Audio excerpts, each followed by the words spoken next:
I really like the casting, as I said earlier, of Milly Alcock, because I was tired of the same beautiful looking Supergirl, Superwoman, all those characters in this universe. I think the movie is intentionally subversive. What I mean by that is it subverts what we expect from a Supergirl and a Supergirl movie. She's following the footsteps of Superman, which are really big footsteps to follow in. So this is her own story. It's not like Superman. She's a different character. It's not a film where she's trying to save the world. I think her performance is good. I think she's a good actress, actually. I did like her performance. I just didn't like the characters. I'll get more into it. Welcome to Hate to See It with Mike and Cid, the talk show where we bring you a new movie review each week. I'm Mike. I'm Sid, and I'm powered by yellow sunlight and popcorn. We're a small channel, so you'd really help us out by hitting that like button, subscribing to our channel, and dropping a comment with your feedback. Also, we encourage you to take advantage of the chapters feature. You can skip to whichever segments pique your interest the most. For example, if you want to skip right ahead to our verdict of this week's movie, Supergirl, you can do that. With that out of the way, Sid, how's it going? It's going well, Mike. Looking forward to discussing another film with you. Yeah, we've been on the same page lately. It'll be interesting to see if that trend continues with our review of Supergirl this week. Speaking of Supergirl, did you catch the reference when I introduced myself? Yeah, you said something about the sun. Yeah, yellow sunlight. The yellow sunlight. Powered by yellow sunlight and popcorn. That's one of the, well, not the popcorn part, but the sun. The color of the sun is important in the movie. Really important. Sure, So let's kick it off with one of our favorite segments, as you like to mention. Yeah, cast question. What's up, everybody? It's Cass from Throwbacks with the Technodrome. Back on Love to See It with Bert and Ernie, or whatever the show is. Oh, I Hate to See It with Mike and Sid, that's right. And I'm here with your trivia question. And you know what? It's another one of those, it's not a real trivia question. DC versus Marvel. Who do you like better and why? That's it. All right, I guess we got to debate this question. It's not really, it doesn't have a wrong or right answer, but it's a fun topic. Do you have a strong opinion on this one, Sid? So I was super confused because he started speaking, and I was like, wait a second, this sounds really familiar. Like, have you already done this question? And it really threw me off because I remembered this or the beginning part of this segment, and it turns out he had sent us this clip because he got the card stuck onto his keyboard. Oh, okay. So Yeah, I was like, what? I knew I had heard it as well. I was like, wait, I thought he called us Bert and Ernie earlier. Yeah, exactly. So that was really confusing, but I didn't know the actual question. So yeah, let's just discuss. For me, I mean, DC has always been my preferred. Okay. You know, I love Batman. Batman's always been my thing. So generally, I gravitate towards that universe, that film. Well, not film, not cartoon, comic universe over Marvel. But to be honest, the Marvel movies have done a superior job over DC. So I think my opinion could possibly be changed by now. What about you, Mike? Yeah, I mean, I have a very similar opinion as you on this. We grew up in the 90s, and there were great comic book cartoon series during that time. Oh, for sure. Batman, the animated series, Superman, but then on the Marvel side, you also had X-Men and Spider-Man, which were very good as well. Now, I watched all of them to varying extents, but I was way more into Batman and to a lesser extent Superman. So I was definitely more of a DC kid. Um, I think what I would say is I think DC has some stronger individual characters. I think Marvel has maybe a better shared universe. Okay. Especially since like the MCU, they've done a good job of integrating. Like in DC, I never cared about the Justice League, but I was really into Batman. I think Batman has the best rogues gallery of Oh, villains for sure. of any comic book character. And Batman, he doesn't need um, all these other heroes No. because it's such a developed Gotham is such a developed world. He's got his own sidekicks Hmm. and so many villains. So I mean, that was always the most interesting world for me. And I like Superman a lot too. Uh, and you know, I was really into Smallville when we were in college. But Oh, yeah, I yes, you mean, are. lately, I mean, for basically the past 15 years, Marvel has been stronger. And I've grown to like a lot of Marvel characters too. So it's actually pretty close. But I'm always going to lean towards DC, just because that's what I liked as a kid. Yeah, same here. I guess the question is, will DC rebound now with James Gunn at the helm? It doesn't look like it. Well, Supergirl, the first movie I thought was a great start with Superman. I thought it was a good start. I didn't think it was great. And Supergirl just bombed at the box office, Yeah, $38 and million we'll dollars get right. domestic. Yeah, we'll get into it. But one thing I was going to say is the big question: is James Gunn the best suited to run DC? In my opinion, I think what he's good at is more centered around the Marvel universe. But I think he might be on his way out for various reasons. I think this movie might have a lot to do with it, and also I've heard rumblings that he is not happy with this merger. He doesn't like the Ellisons, and the Ellisons maybe don't like him so much. So we'll find out. my hope is that if they do replace him, they get someone good, and they don't just start it over again. Because I think they're off to a pretty good start with this. They can work with this. I thought Yeah, they could work with. the last DCEU was got off to a terrible start, and it Yes. lasted for way too long. But this one is off to a much better start. Alrighty, so let's kick it off, Mike. Let's do our 60-second setup. Thank you, cast, once again. All right, 60-second setup. It's where we set up the movie in 60 Yep. seconds or less. Just tell you what it's all about, and it's your turn this week, Sid. Sure is. So this week we're talking about Supergirl. And as we had mentioned, this is the second movie in the DCU, James Gunn's DCU, following Superman.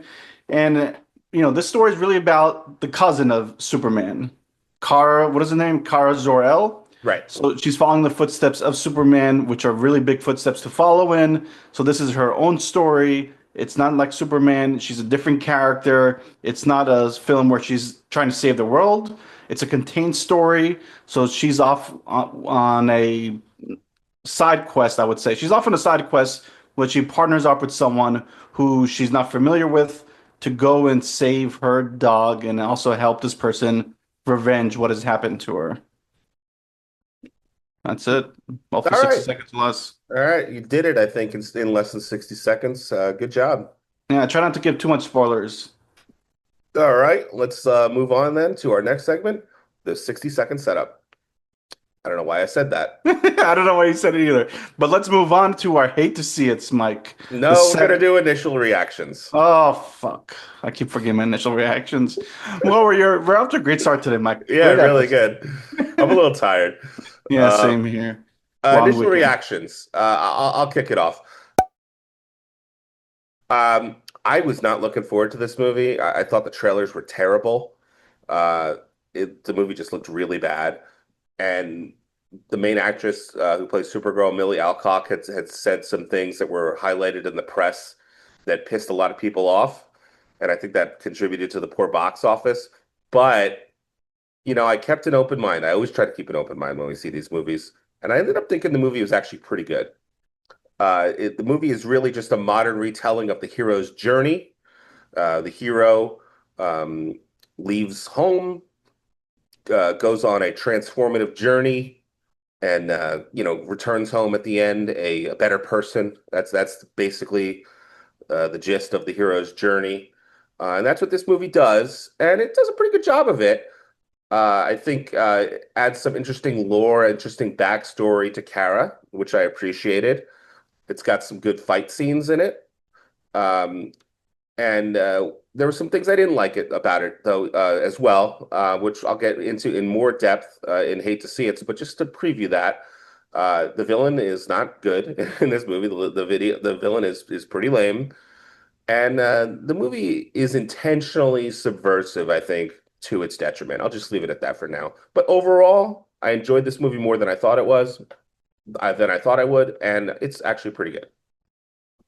Okay, Mike. So for me, as I mentioned, this is the follow-up in the DCU with Superman. So I really enjoyed Superman, as I spoke about earlier. So I had high expectations. Mhm. I wanted to see what Millie could do. I thought it was a perfect casting for this character. Yeah, I 'Cause you disagree wanted- with you there. But no, I loved it. I thought it was phenomenal casting because you want someone that is completely unlike Superman. Yes, they're cousins, but she has to be her own thing, her own person, and I thought they did a really good job of illustrating that.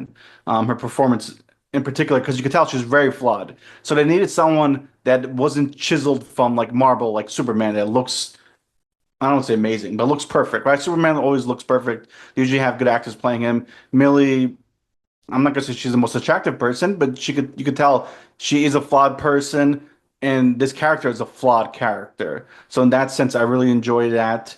And also, it has the makings of potentially being a great film because it's a formula that's used a lot, where you have two characters that don't know each other, and they go through like a buddy cup storyline where they have to work together to achieve maybe a common goal or achieve a goal. So in that sense, I had high expectations. I wanted to see how those two characters would play off each other.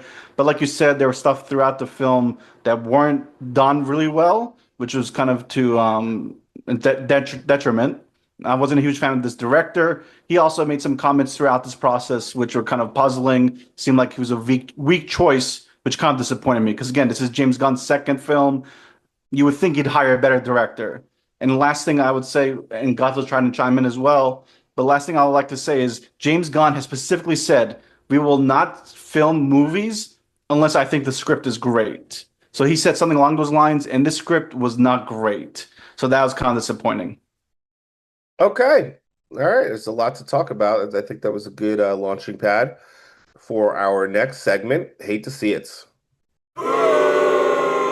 So the segment where you and I talk about a couple things we did not like from this film. You go first because I'm going to mute myself so Gato does not take over this podcast. Okay, I previewed what my hate to see it's were. The first one I'll talk about is I think the movie is intentionally subversive.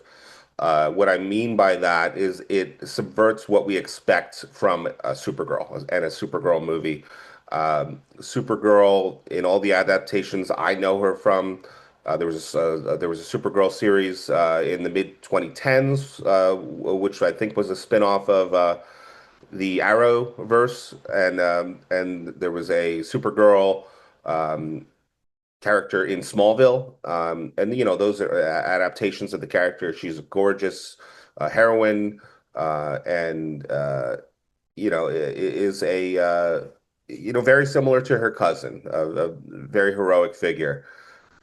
In this movie, the character we get, uh, Supergirl, is she all she does is party. She gets drunk every night. She goes to these planets that have a red sun, and her powers don't work so well under a red sun. She can feel pain. She can feel the effects of alcohol, and all she does is party every night. She's not doing anything heroic whatsoever. Her hair is a mess. She's not wearing any makeup. I mean, this character that a lot of us know as this, gorgeous heroine is the opposite of that character. And she really is like that for like 90% of the movie. There's a scene early on in the movie where she's on her spaceship and she says, I have to pee. And she sits down on a toilet and pees, and the door to the bathroom is open. We can like see her legs. It's like, yeah, this is really heroic stuff. I mean, it kind of reminds me of how Luke Skywalker was treated in The Last Jedi. Him like milking an alien and all this stuff that he did that pissed people off in that movie. It's a very similar treatment to Supergirl in this movie. That being said, and I did hate all that stuff. There's actually a good reason for the why she is this way. The movie, tells this story of how when her home planet Krypton is destroyed, she's there. She's not a baby like Clark was. She remembers all of this happening, and she sees like her planet get destroyed. She has to leave her parents. She remembers all this, and she doesn't have the the adoptive tent parents to raise her on Earth. So she has a very different story than her cousin Clark, and it's a very traumatic one. So she needs to go through this journey to become the hero that she eventually does in this movie. So I understand why they made this choice with the character. I just think they dwelled on it for too long. and I hated to see it. You sure did.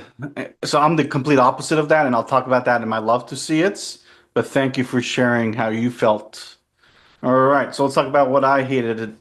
And I think a lot of people hated this. So one thing, Mike, and I haven't really researched this, but apparently this is one of the few movies, whether it's in Marvel or DCU, where like almost not 100%, but very closely monitors, or is it not a remake? Very closely, yeah, monitors the actual source material it comes from.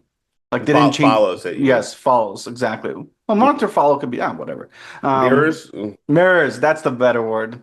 Thank you, sir. My Mm-hmm. dictionary is kind of limited, especially when I just woken up and I'm enjoying my Dunkin'. But anyway, so yes, in that sense, it mirrors. And I don't know what I was gonna say. What was I gonna say, Mike?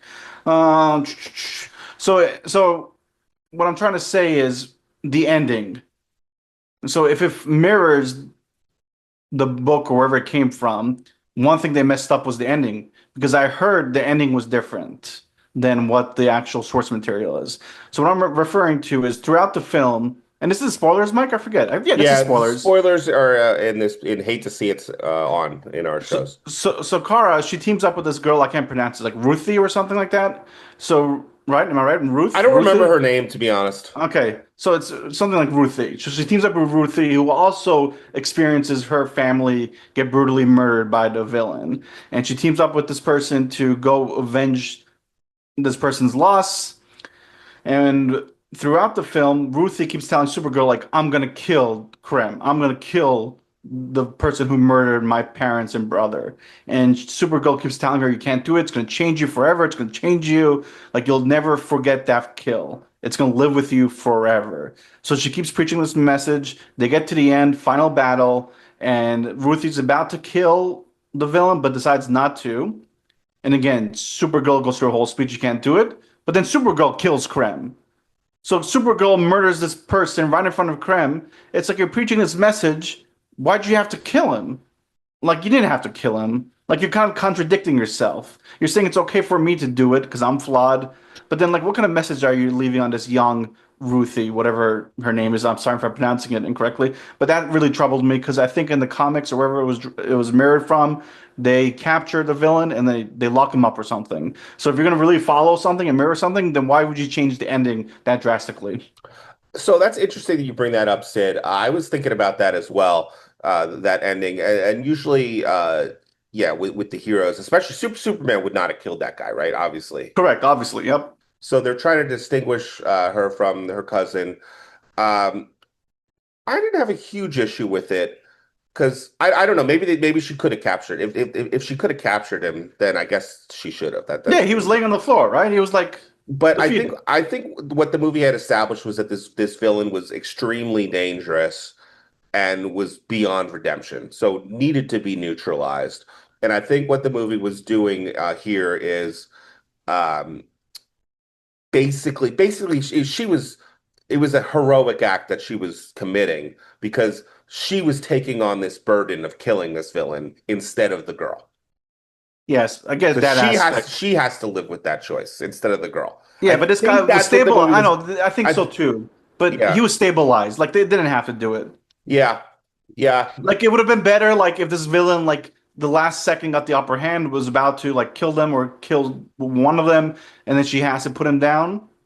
Maybe, but anyway, I don't want to go too much into that. Go next. What's your next hate to It's see? interesting. I see what you're saying there. I kind of have. I guess I have kind of mixed feelings No about it. worries. Um, That's why we my have a podcast. second hate to see it is the villain that we were just talking about, Krem. I just Krem. the you were just talking about him in the beginning of the movie. He shows up to this girl. I think her name is Ruthie. It's spelled Ruthye. So Oh, you pretending not to know about it. All of a no, sudden, your segment. I looked it up while Oh, you were okay. talking. I was like, what the hell? You left me to dry. Yeah, I was on my phone looking it up. And Ruthie or Ruthye or Yeah, whatever. We'll go with Ruthie. whatever. Uh, him and his gang, they show up to her planet. They're gonna get some weapons from her parents, and they end up just murdering her whole family. Yeah. And she wants revenge.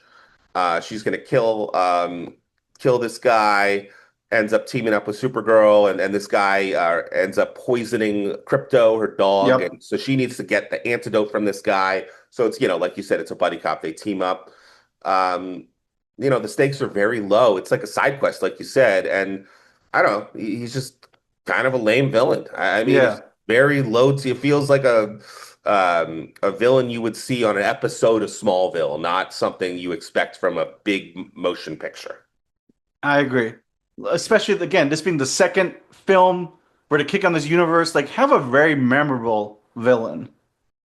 Yeah, and I suppose, they didn't want the movie to really be about the villain. Mm, They wanted it to be about, the journey. Supergirl's journey and her transformation and whatnot, but you still could have Sure. had a cool villain, I think.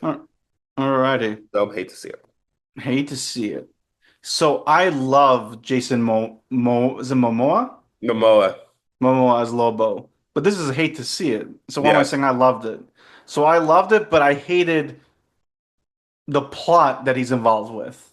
So really disliked it. So he's a hunter, and we've been waiting for Jason to play this character for a long time because he's talked about being this character for a long time. And originally he wanted to be it, and then he ends up being Aquaman, who's complete opposite of Lobo. So finally he has the opportunity to become Lobo, something he's been dreaming about forever, and they add him as like a supporting character in this film.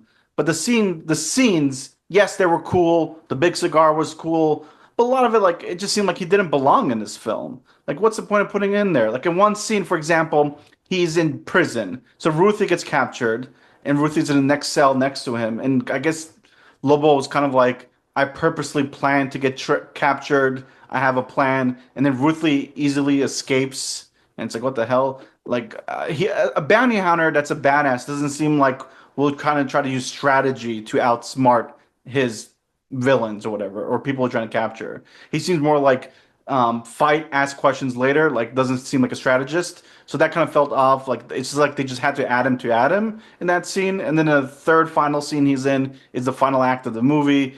He's fighting alongside Ruthie and Kara, but it's like, where did he come from? Like, what is he doing here? Like, should he even be here? It just felt off. I thought they didn't do a good job of writing why he's in this film. So that kind of disappointed me because he did a really good job acting as Lobo. I thought he was a phenomenal performance. I want to see more. I just didn't know if this was the opportunity to reveal him. And if you are going to reveal him, give him some better scenes to work with. Yeah, Or meaning, give it better meaning why he's there. yeah, yeah. I thought he was used poorly as well. I don't know anything about this character. I don't know any of his backstory. And I was wondering if you know more than I do. It sounds like maybe you do. I thought in the first scene that he was in, there's this scene where Kara and Ruthie are like in this bar, Bar and like she takes out all these people, in the and then bar, yep. they're trying to find this Krem or whatever. They're asking the bar owners where Krem Yes. is, and then you hear Lobo in the background, like he's just sitting somewhere in the background, Kind of and remind me like a Star Wars bar. Kara, yeah, Cantina, yeah, for Yeah. sure. And Kara tells Ruthie like, "Don't look him in the eyes" or something. Yeah. And I thought she said like he's an immortal god who like destroys entire planets or something Yeah, like that. he destroyed the planet he's from, actually. I think he murdered like everyone in the planet he's from. But is he an immortal god?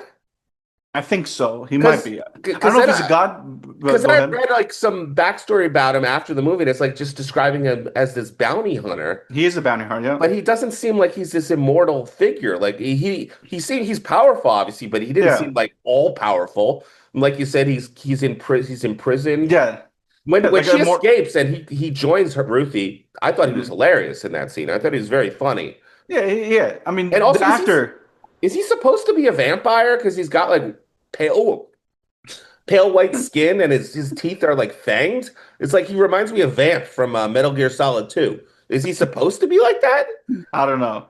I don't know the character too well. I know some backstory, but yeah, there's a lot of questions about him. Yeah.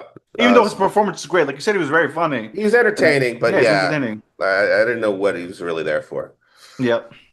All right, so I guess That concludes that concludes Hate to See It. That means it's time for Love to See It. the segment where you and I tell our viewers a couple things we liked or enjoyed about this film. All right, Kick it off. I'll kick it off. I mentioned this during my initial reaction. I really like the fight scenes in this movie. I'll highlight two of them. Uh, One was earlier on in the movie. There's this scene um, where Kara is and this girl Ruthie are like on this bus, and it gets like hijacked by these weird aliens, and they have this device that makes them disappear and reappear somewhere, and like Kara steals one of them. She's using it to fight them. Like there'll be two of them on either side of her, and then she'll disappear, and they'll like crash into each other. Yeah. I thought it was a good action scene. It was Yeah. very creative. It reminds me of like Nightcrawler from X-Men Oh yeah. because he has that power. But yeah, that was a good scene. And then I think all the fight scenes had like real good kinetic energy. Like there's like a lot of good melee combat. Melee weapons are used. Movie was more violent than I was expecting it to be. You really felt uh, like the characters were getting injured and getting killed and stuff. That was a little surprising, but it was good action. But at the end, one of the final fights, um, when Kara's like killing all of Krem's goons, they play um, a version of Jimmy Eat World, The Middle. It was Yes. like by Yeah. some female artist. It was like a slowed down version of the song, which is like pretty cool. I liked that use of the music played during that fight scene. So yeah, I liked that And aspect of the movie. James Gunn actually came up with that. Yeah, it felt very James Gunn. James Gunn So he always picks good music. sure does. Yeah, I agree with you, Mike. The action scenes were great. Um, like you could really tell like she could easily murder mostly anyone. So she is very powerful.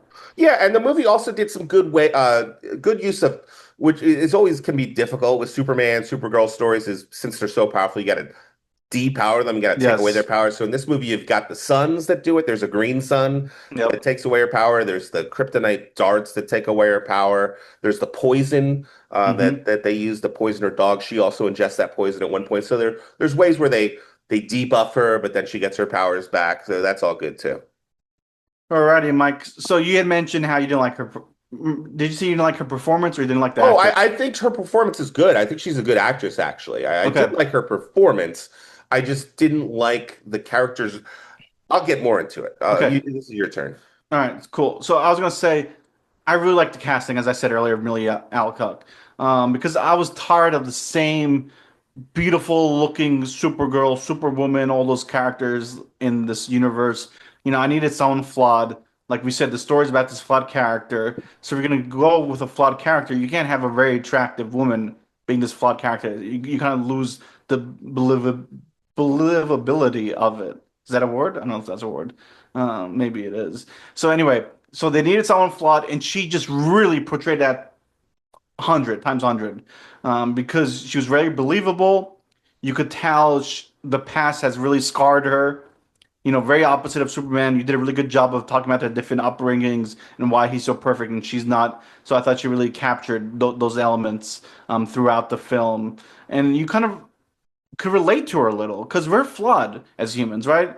We can't relate to superheroes because they're so perfect. So it's nice to see a superhero that wasn't perfect, was going through their own struggles, but at the end, really finds themselves. And I thought this film concluded that in a beautiful way, where she kind of returns to Superman's home, our home, planet Earth, and she kind of, at this point, understands who she truly is and embraces that.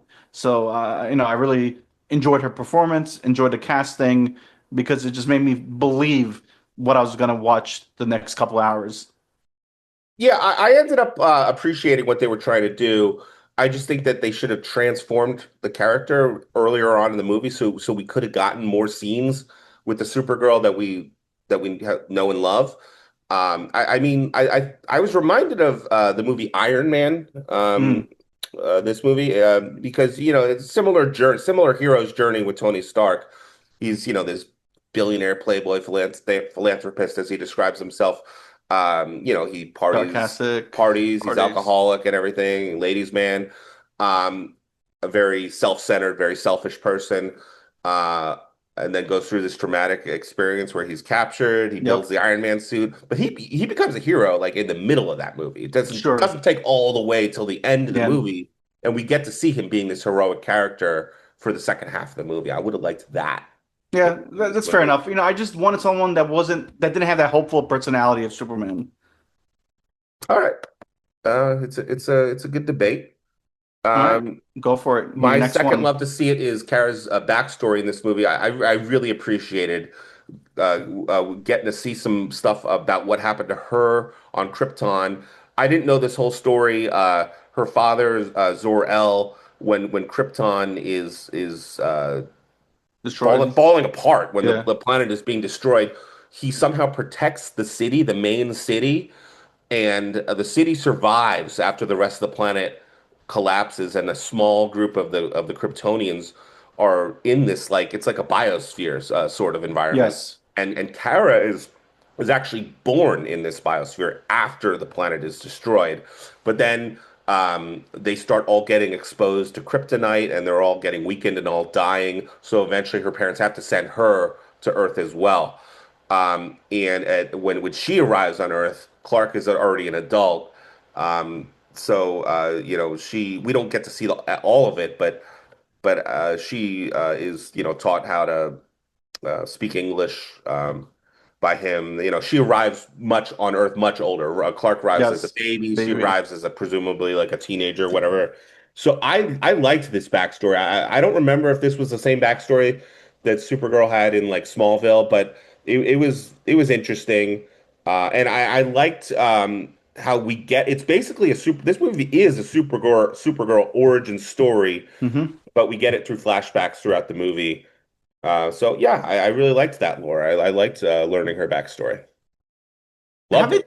do they do that a lot where they go through the backstory of the origin of the character, but in flashbacks? I think they're starting to do it more often now because so many of these movies and so many of these stories been told like So so many many times. times. So Yeah. they don't want to do the traditional origin story as Yeah, much. I'm sick of origin stories. Yeah.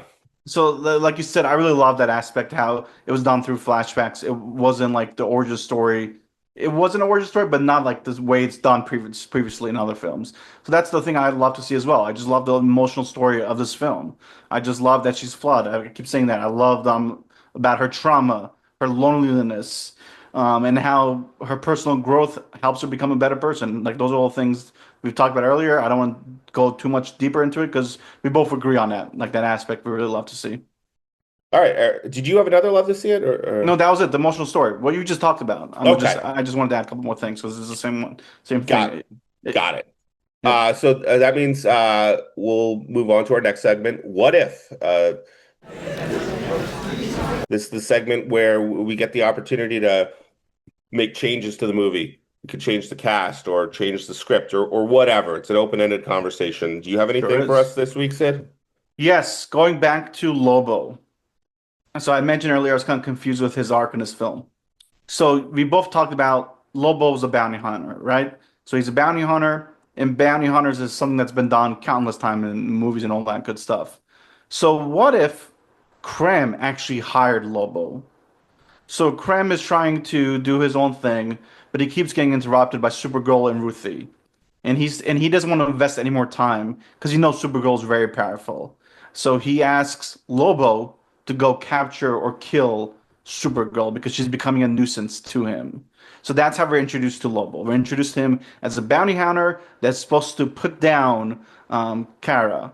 So I thought I would have enjoyed that a lot more because he could have been like more of a villain in this film originally, but then something happens where he kind of redeems himself and realizes like, am I really gonna take out these two young girls for this horrendous person, Krem? Like, why am I doing this? I get it, it's for money, I'm a bounty hunter, but even for me, this is very low. So I'd have liked to see that redemption arc. I thought that'd been a better way of introducing him than what they did in this film.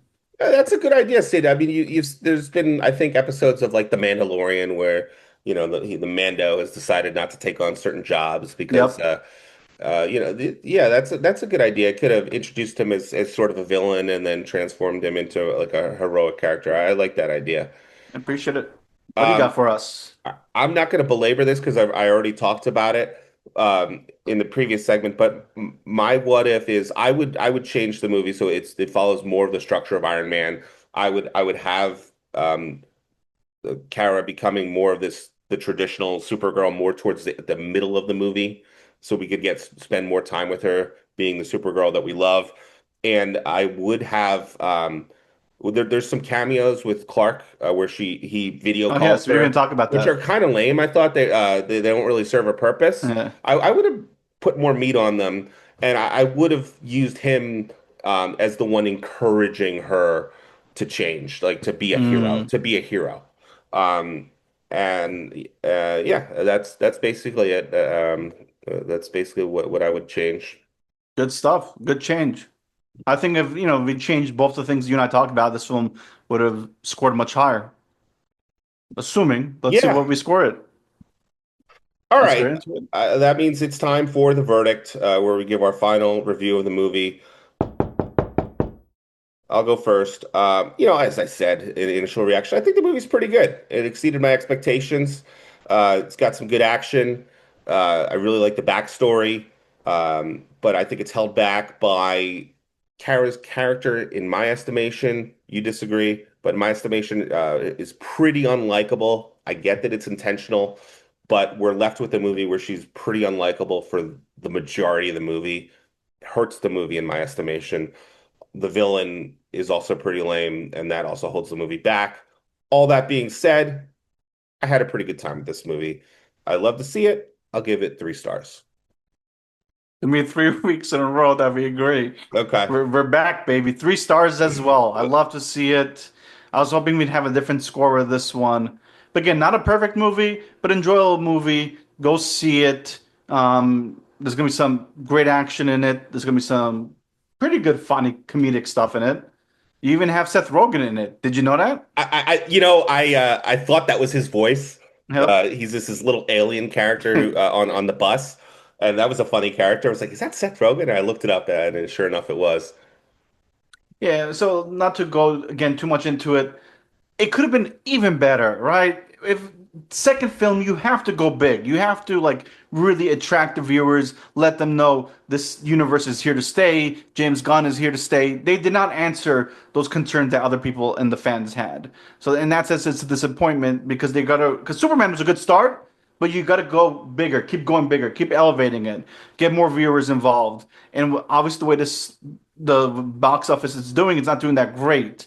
So you could officially say the DCU is not off to a great start now, right? With the second film, Yeah. some say the first film was very important, but I always think the second film is even more important because it sets the journey, the continued journey of where this franchise or this universe is trying to go. So in that aspects, I didn't like it as much. So yeah, it's flawed. This movie was flawed, like the main character. She was Yeah. flawed. The movie was flawed. They could have done things a little differently. I wish they hired a better director. The script I thought wasn't done that great, which is disappointing because, as I said earlier, James Gunn said we will not film unless we have a great script. So what the hell happened here? Get us a better director. But overall, I enjoyed seeing it. I'm glad I saw it. I wish more viewers saw this film. Yeah, I think the good news is if they do manage to go forward with with where the direction that they're going in, I think the movie actually ends up in a pretty good place with Okay, Supergirl back on Earth, true. and some nice world building here. But yeah, it took a little bit too long to get there. But all right, Sid, that was a good discussion. Why don't we wrap it up? Next week, we've got a big birthday. Oh yeah, the 250th birthday. 250th birthday of America, and we're watching, in honor of that, we're watching a movie called Young Washington, a biopic of our nation's first president. I'm looking forward to seeing that movie and discussing it with you next week. Sounds good. Take it easy, fans and viewers. All right, Sid. It's been fun. Talk to you soon, and thanks guys for tuning in. See you next time. Bye. Adios.